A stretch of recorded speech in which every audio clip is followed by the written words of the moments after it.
Okay, mga kapitbahay, tayo nagbabalik. Ngayon, magandang topic pag-uusapan natin. Bibigyan ako ng tips regarding sa mga bagay na pwede natin i-consider bago tayo bumili ng property or yung things to consider when buying properties. Okay? Pero syempre, bago yan, mapapansin mo, wala ako sa CR or wala ako sa banyo serye. So, wala akong microphone. Ito na lang gagamitin ko microphone. No? Pansamantala.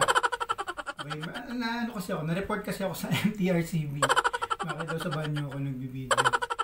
Ayun, syempre, ang number one, ang titignan natin dito, yung location.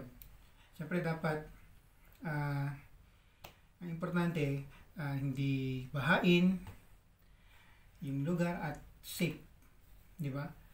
Yung traffic given kasi yun eh. Kahit siguro sa ang lugar matraffic na ngayon. So, hindi na kinukonsider yun ngayon. Yung malayo, possible, pero kasi pag may bahay ka na, syempre next na sasakyan. So, yung distance, hindi na yan ganun ka laking factor na pwede nating tignan. Tsaka, ganito kasi yan, kapag location, at marami naghahanap sa atin na within Metro Manila, gusto natin ganyan. Wala naman kasing property na worth 1.9 sa Metro Manila. Okay, kalimitan dyan condo na.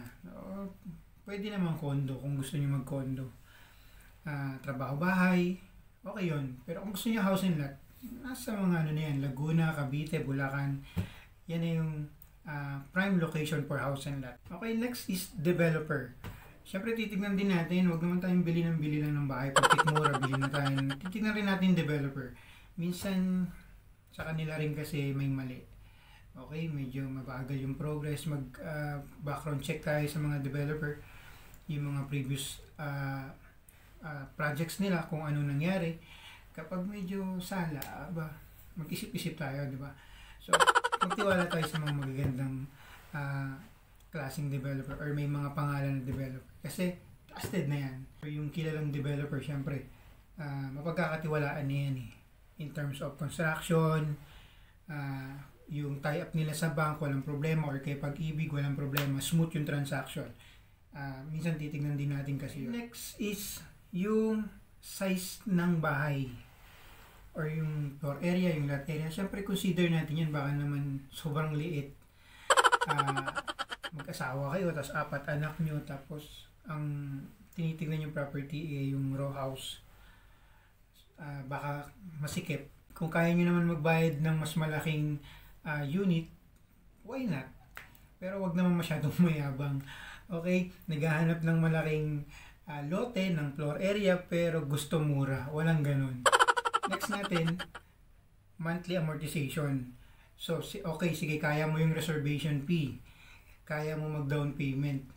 Pero, kaya mo ba yung monthly amortization? When you say monthly amortization, ito na yung monthly babayaran mo pag pumasok na sa financing institution like Pag-ibig or bank. Kakayanin mo ba 20 years, 30 years, or 15 years? Titignan mo yun kasi yun yung talagang may interest na, okay, kailangan masurvive mo yun, syempre, para hindi mo forfeit or masayang naman yung investment mo. Okay, ito yung pinakalas. Siyempre, bago ka bumiling bahay, meron ka munang kakausaping tao. Ang pinakalas, siyempre, humanap ka ng tamang taong kakausapin para sa investment na yan. Kasi long term yan. Hindi mo pwedeng ipagkatiwala yan sa kung sino-sino lang. Kung, basta nakilala mo lang kung saan, tapos iniperan ka, tapos yun na. Paano kung iwan ka na yan sa ere? Di ba? Siyempre, katulad ng developer, nagba-background check ka. Siyempre, background check mo rin yung kausap na previous na client niya. Okay ba? Ano bang nangyari? Napa-loan release niya ba? Napa-turnover niya ba yung bahay? Siyempre, kilalanin mo mabuti. Kasi investment yan, long-term investment yan, pera yan, hindi yan pinupulo. So, ayun, iilan lang yan sa mga dapat mong i-consider kung sakaling gusto mong mag-invest at bumili ng property. Lahat ng yan, idea ko and based sa mga na-experience ko na factors na I think importante na iniisip mo bago ka bumili ng bahay. Okay? And sana may natutunan kayo dito sa topic natin. Next time, pag-usapan natin yung iba pa. Okay? Hanggang sa muli mga kapitbahay. Salamat. Lagi niyo tatandaan, lagi may paraan. Alright? Ingat mga kapitbahay.